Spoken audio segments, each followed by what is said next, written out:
This week on Elena's Artisanal Cooking Show, we will be making Pale Ale Shepherd's Pie in honor of the Venice Brew Bash in Venice, Florida on May 25th.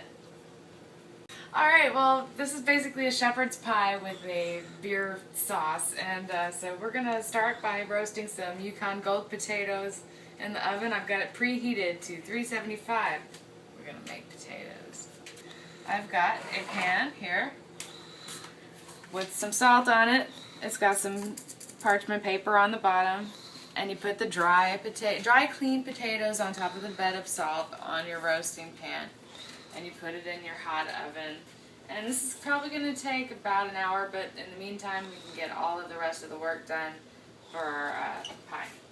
So into the oven we go, and I'll set a timer for 20 minutes and I'll turn them over and we should be good to go. Now we're going to brown our beef. You can also, do a vegetarian shepherd's pie. It's really easy to do with TVP. I'm going to do one of those, a video for that one day. So I've got my pan heating up. It's sort of medium heat. You don't want to go too crazy. I'm just going to brown the meat first. Then I'm going to sweat my onions, celery, and carrots in the pan to deglaze it. I'm also going to use the beer here to deglaze it. I've got a 420 Pale Ale. It's nice. And then we will proceed to the rest of it once we get there. But I'm just letting this come to temperature right now. I'm going to put a little olive oil in there. I have a little bit of butter for later in the recipe, so I might put a little bit of butter in it later. Because butter and olive oil together are nice.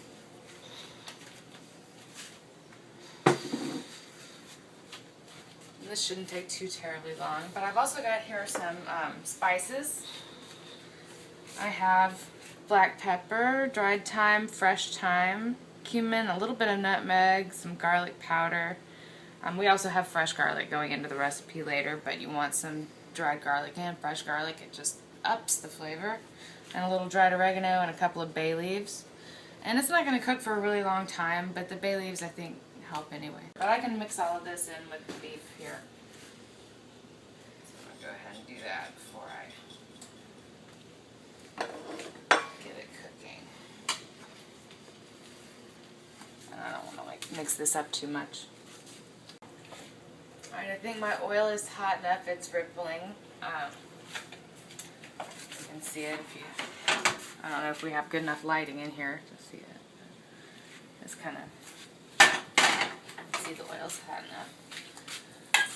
You want to kind of carefully, don't want to splash yourself with oil. You want to get it to spread out in sort of an even layer because you want it to get brown. And the good thing about browning meat, once you get it spread out into a nice layer, you want it to have good contact with the bottom of the pan. You want to let it sit for a few minutes and get nice and brown on one side before you move it around too much. So we'll let that hang out for a minute, and I'm going to go ahead and throw these bay leaves in and just let them perfume the whole thing.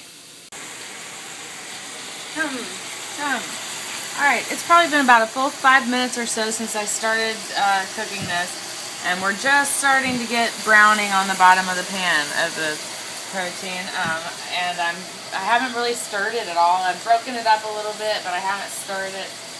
I'm about to do my first kind of big stir. I'm going to make sure that anything that's pink on top is getting on the bottom, and then we'll let it go for a few more minutes and let it get good and brown on the other side. I think I might add a little bit of paprika to this as well, just because it'll make it pretty. In a few minutes we're going to add tomato paste, and we're also going to add the garlic and the flour before we deglaze it with the beer, and add the other seasonings that are liquidy.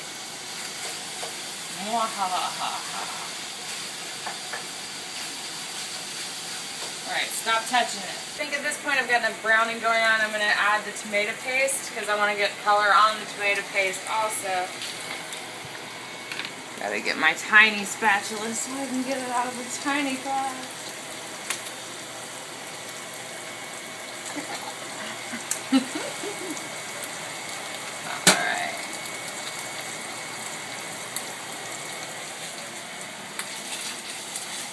Stir it in pretty well. You can scrape the brown bits off the bottom. You don't want it to burn, but you want it to get nice and brown. Oh yeah, we're getting nice good color over here.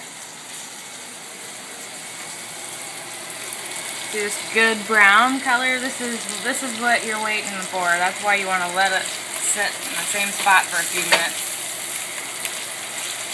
Which I'm about to do again, I promise. I am going to stop touching it.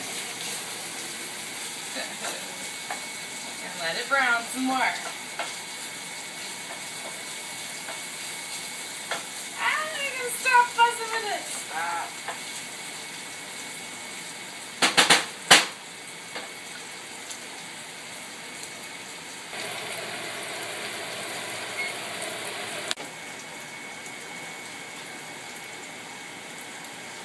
These guys are definitely not cooked yet. We are going to turn them over and put them back in the oven. They have been pricked holes on the outside of them with a fork. Do that if you don't want them to explode. I forgot to mention that earlier. This needs to be stirred, by the way. So I'm going to do that.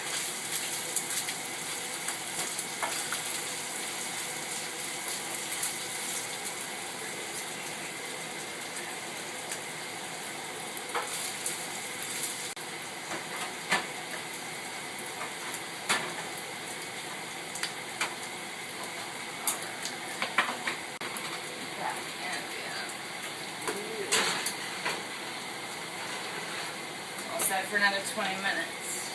Since this is getting really brown, we're going to now go ahead and go in with all the veggies.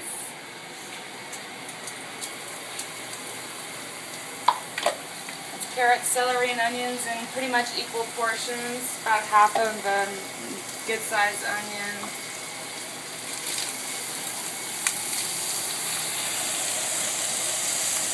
I'm going to season these with a little bit of salt so that the vegetables start to sweat. So they can deglaze the pan a little bit. I'm going to hold off on adding the beer because I want the vegetables to soak up the flavor if we can. I want to make sure you get up all this goodness off the bottom. But you can go ahead and add some beer to go ahead and start that process if you want to.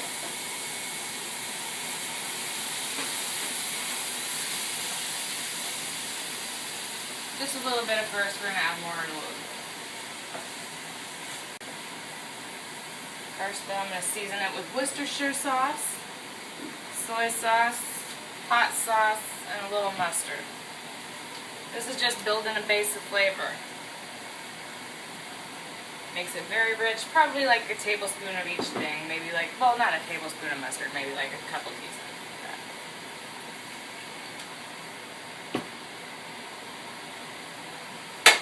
Eyeball it. Make yourself happy.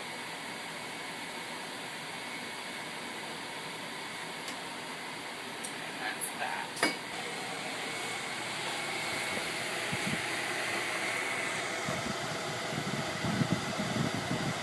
This is kind of, yeah, this is the action that you want. And as soon as the vegetables sweat down just a little bit more, I'm going to sprinkle in this flour. I should probably put it in a sieve to make it go in less lumpy, which would be smart. So I'm going to do that. I'm going to go ahead and put the garlic in now too. So I want it to cook a little bit before we put it in the oven to bake. Speaking of which, I have a prepared vessel right here. This is sprayed with canola spray. It's a Pyrex dish. Obviously don't put a non-heat-proof dish in the oven, but you can pretty much bake it in whatever you want. If you're using something metal, make sure that it bake it at a little bit of a lower temperature than if you're using something glass or ceramic. Just waiting for the garlic and the vegetables to cook out. And then we'll add the flour, cook it out a little bit, deglaze with the beer. Make sure it's nice and saucy, and then we'll put this together and bake it. This is 1 tablespoon of all-purpose flour.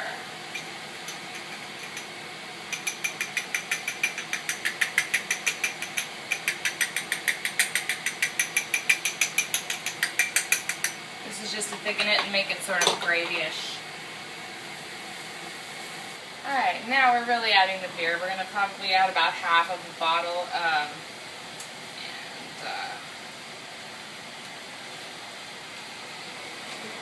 Come closer, Mike.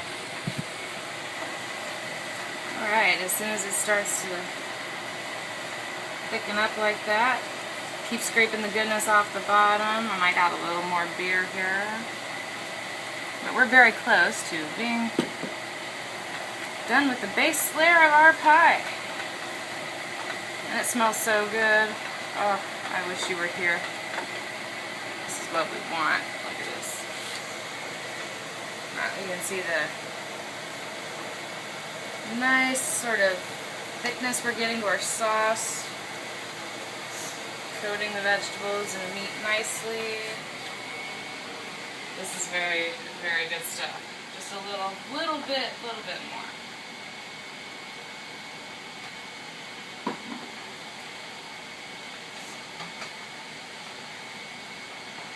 This is going to be really excellent.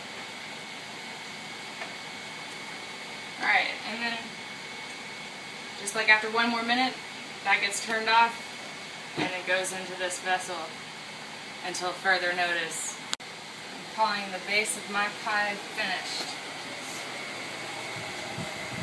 I remove the bay leaves, of course, before I put it in the pie. Alright. Now, this just goes in here. There's that other bay leaf. Ah, and that noise was my oven coming up to temperature. We raised it to 425 degrees. So we can get the top of this pie nice and crusty golden brown.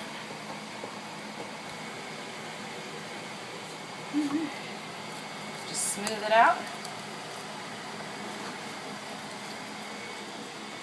As you can see, it's going to leave just a perfect amount of room for our nice top layer of potatoes. And this is going to be crazy delicious. Oh, I forgot to put my peas in.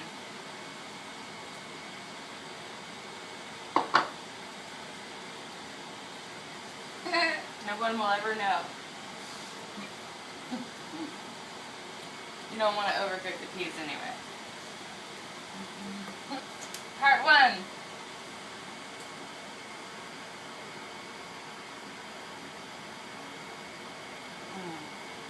Yes, the potatoes are done. This is what they look like.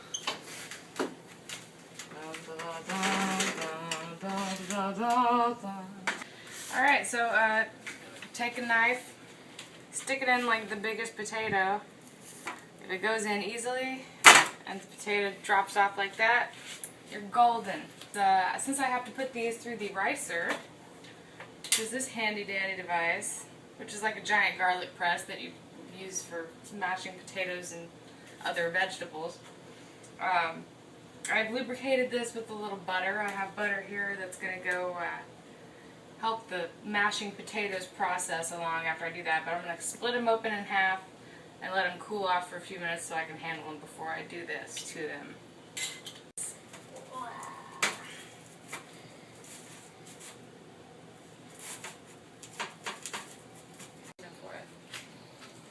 Okay, now my potatoes have cooled just enough for me to start to touch them. This is going to take a different amount of time depending on your heat tolerance and your asbestos fingers. But basically you get a spoon and you just want to get the potato matter out of the shell or out of the skin.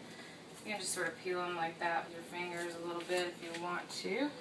And use a spoon to just sort of help it out. Into your ricer and then into the bowl.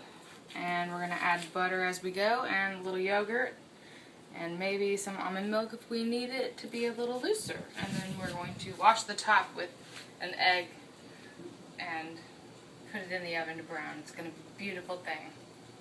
Fill the potato ricer up to about 2/3 to 3/4 of the way full of potato insides. And you take it like a big garlic press and smush. And you want to have a tall-sided bowl because, like, you don't want little squiggles going everywhere if you can avoid it, but sometimes you can and sometimes you can't. Like I said, adding a little dollop of butter in between pressings of potato helps a lot. You want to scrape off the this end. Come here. You want to scrape all this back into your ricer and not into your mashed potato bowl already. So you can add a little more potato and a little more butter. A little butter in there helps. So this is what our potatoes look like after we finish ricing them. They look nice and airy and fluffy, and they are, but we're about to smush them all up together with a little bit of more butter. We probably added about 3 or 4 tablespoons of butter to it through the ricing process, and I'm going to add a couple tablespoons of yogurt, or you could use sour cream or whatever you'd like, just to make it rich and delicious.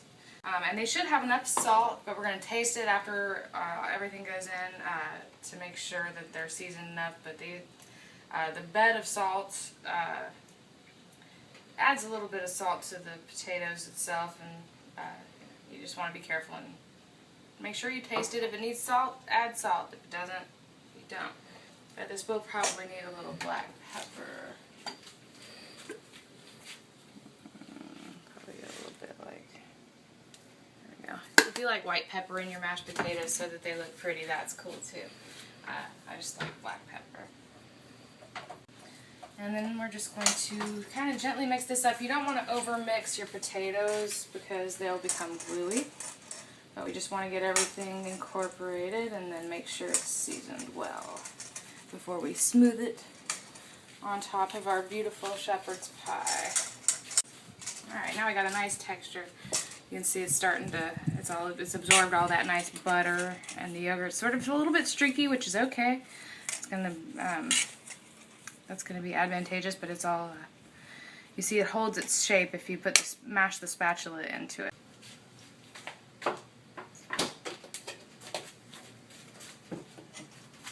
Let's see what about an ounce or so of almond milk will do for us. You can use cream or milk or whatever you got. I just wanted it a little bit wetter so it'll be spreadable. And I'm going to make it look pretty on the top, so I want it to be able to hold a nice line.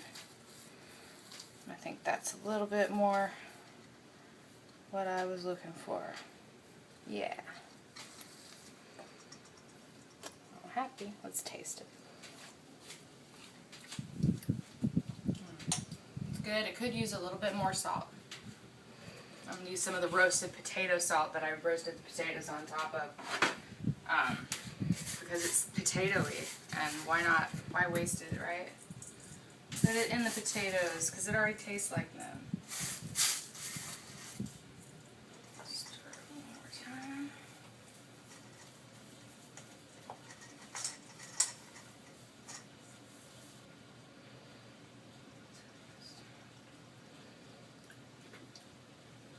Alright, we're in business.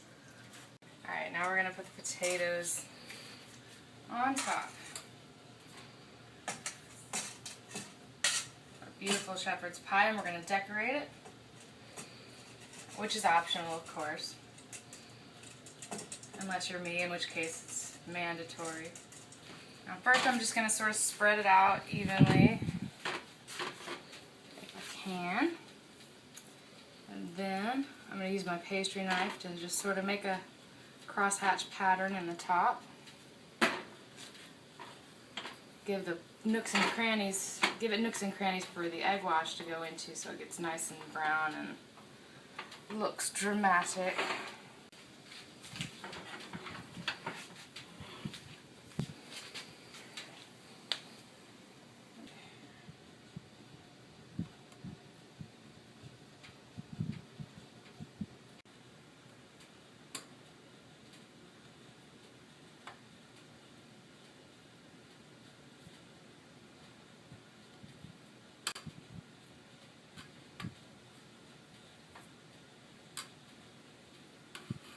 Ta-da!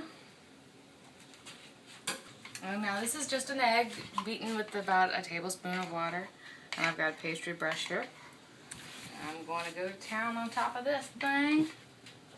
And it's going to go in the oven for about 15-20 minutes until the top is nice and golden brown. It's at 425, so that happens pretty quickly. And I mean, everything in here is already cooked, so we don't have to worry about getting it to a certain internal temperature.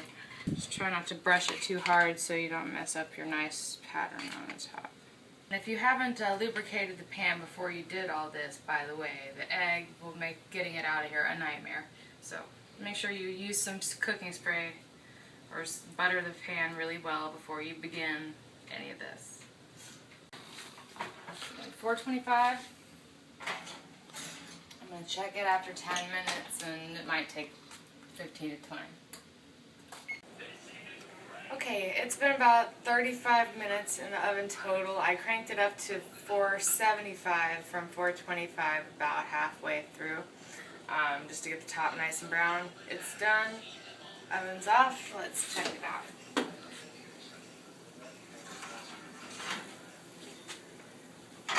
Oh yeah. Put a pan in the bottom of your oven before you start, by the way, to catch the drips, or put a pan right underneath your pan.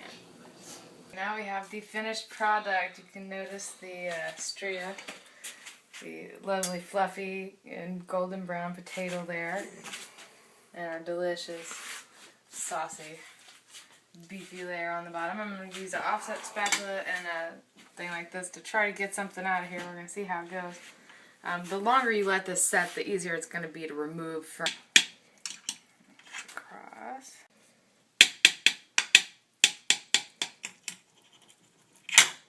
Okay.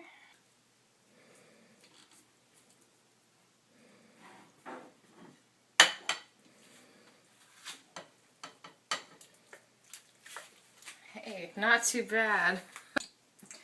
Well, it's great to enjoy this shepherd's pie with the beer that you used in the pie itself and a little side salad, and it's a great lunch or dinner or just great comfort food for any time. So let's take a bite here. I want a nice, I like the corners the best. That's my favorite part, is the crunchy corners. Oh yeah, it's good stuff. Oh gosh, still really hot.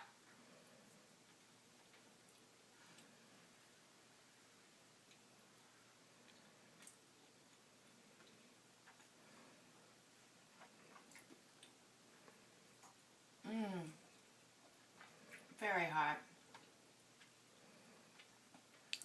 but really delicious. The texture and the flavor.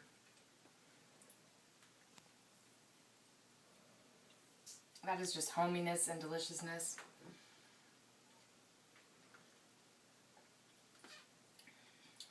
I mean, it's a marriage made in heaven. Thanks for watching, and if you want to try this in person, come visit us May 25th at the Venice Brew Bash. And don't forget to click like and subscribe. Thanks for watching. Peace.